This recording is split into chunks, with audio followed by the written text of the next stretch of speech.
Hello, everybody. Hey, it's John King. It is Friday, the 17th. It is the 17th. Yeah, it's the 17th of January. I've spelled January wrong. I should probably edit that really quickly. So let's spell January as January.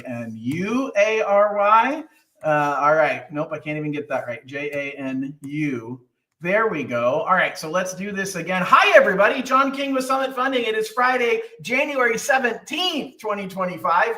Thank you for joining me. I want to get straight to the point. It's really funny. I'm actually technically a minute late because I had scheduled this for 12 o'clock and I'm starting it at 12:01 because I was on the phone with a client who had just called me and was looking to pull some money out of his home.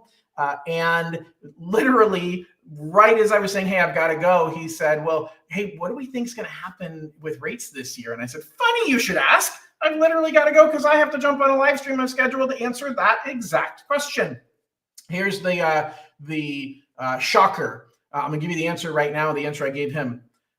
They're not going to get any better.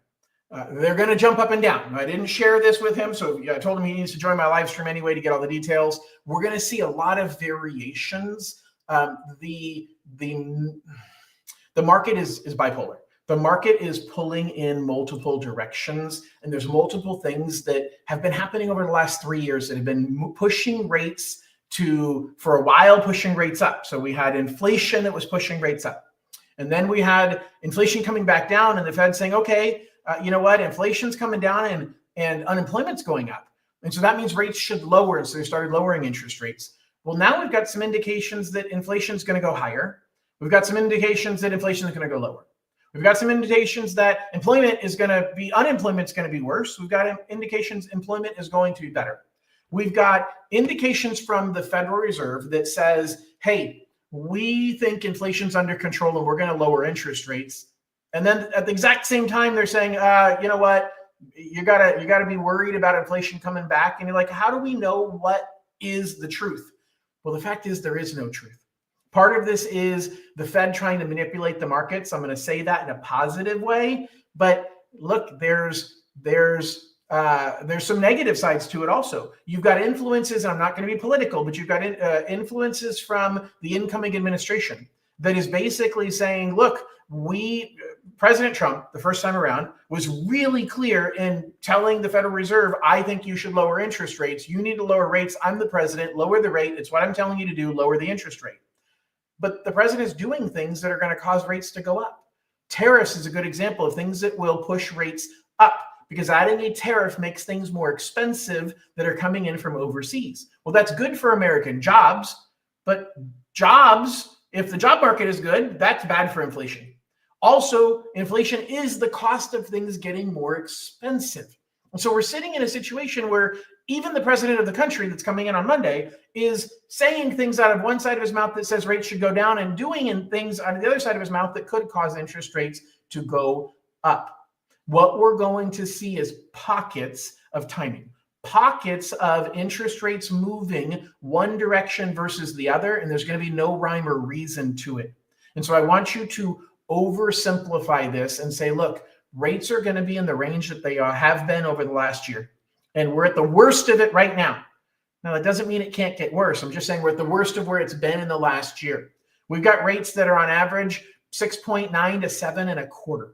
Now, mind you, in October of 2023, rates were hitting over 8%.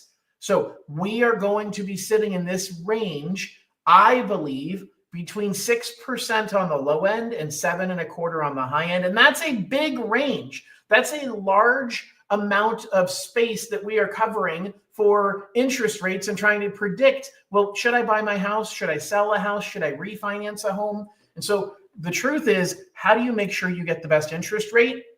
Well, if you're looking to buy a home, it's almost impossible, because the challenge is a lot of people are saying, hey, I want to time it so that I'm buying at the time that rates are low. But how do you know the house that you're looking for is going to be available at that time? Inventory is super low. We've got a lot of people who have really, really low interest rates and they don't want to sell their homes. And so that's putting us in a predicament, as we've been talking about, where there's not as much inventory. There aren't enough homes built in the first place. And then we've got the lockdown effect of everybody staying in the home that they're in. So there aren't going to be as many homes coming up for sale. So you kind of have to strike while the iron is hot. And you have to figure, hey, let's look at my best and worst case scenario of where interest rates could be. Can I afford to make this work? That's really what you have to decide if you're looking to purchase a home. It's based on the timing of when the right home is available, not when the right interest rate is available. Now, if you're in the position where, John, I own a home, I'm looking to pull equity out of my home, I'm looking to do a remodel on my home, well, then you have a little more flexibility, but you might be waiting forever for that perfect time to come along. The sad truth is, I've had so many clients over the years who have said, John, I'm going to pull the trigger on pulling cash out of my home to do my remodel as soon as rates drop by 0.5%. And then rates drop by 0.5%. And I reach out and I say, hey, we're there. We have the rate. And they said, yeah. But if they've been falling, why would I want to lock in now? Because rates have been falling over the last 3 weeks, and now they're 0.5% lower. I don't want to miss out if they keep going lower. Think about if you're buying a stock. Think about if you are seeing the stock price and you're like, all right, well, the stock price is up, and so I'm going to wait until it falls to buy it. And so you see the stock price fall by 10%. Do you buy it then? Or do you worry saying, well, it might fall more. And so I want to wait because I don't want to buy too high. And then you keep waiting and then prices go back up. So you have to make a decision. If you're waiting, and you have the ability to wait if you're looking to refinance or do a home equity loan or line of credit. But what's your opportunity cost? One of my clients was just talking about buying a business. Another client who's looking at renovating their home. Another client who's looking to pay off debt and do a debt consolidation loan.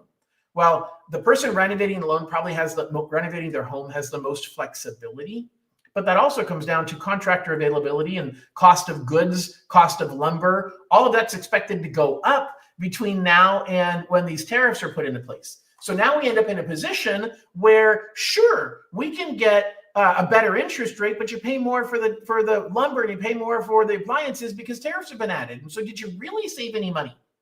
For people that are renovating, you have some flexibility there. For people who are looking to pay off debt, your debt's at a much, much higher interest rate. So waiting doesn't serve you any good. If people who are looking to buy a business, your opportunity to buy that business is a limited time opportunity, most cases. So you have to think about, what's my opportunity cost? What am I giving up? What am I going to lose or potentially lose by waiting? And then the other thing is, I have people who are talking about, they're so fixated on their current interest rate and they can't see the forest through the trees. So I want to educate you a little bit, because we're not going to see rates drop anytime soon. We're just not. Like, I'm done predicting that rates are going to fall. They are going to fall at some point in time, but they're not coming down anytime soon. So I've got a lot of clients who are saying, hey, John, I want to renovate my home, but the only way that I can do it is by doing a full renovation loan, just because of the guidelines and how much equity they have. They're like, well, I don't want to do that because I don't want to lose my current low interest rate. So instead, I'm just going to sell my home and buy something else, which is pointless. Like, you're losing your current low interest rate when you sell your home. So and then you're having a hard time finding a home that suits your needs. So you have to, at some point, build a bridge over the fact that the rate is just a number. It's no different than selling a house that's worth $500,000 and buying a house that's worth $750,000. You're upgrading to a higher priced home. Even if you could transfer your rate with you, which you can't, you're going to pay more because you're getting something better. And so you have to rationalize that and forget about rate as a number. Think about, I'm paying this much per month right now, and I have this home.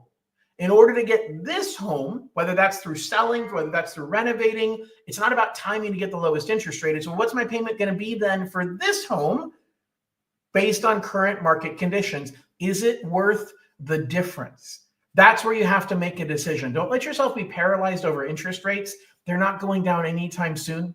We will see volatility this year. We will see pockets of time where interest rates dip and they come back up and they dip. And I have tools where I can set you up on a rate watch that says, hey, notify you immediately when rates drop to this point. I can do that. But the truth is, are you really going to pull the trigger when it hits that number? Or are you going to get greedy and say, well, if it fell by this much, let's wait and see if it's going to fall even further. So this is really the most difficult thing when it comes to people who are refinancing. And it's even worse for people who are purchasing, as I've already said, because purchasing, you have two variables.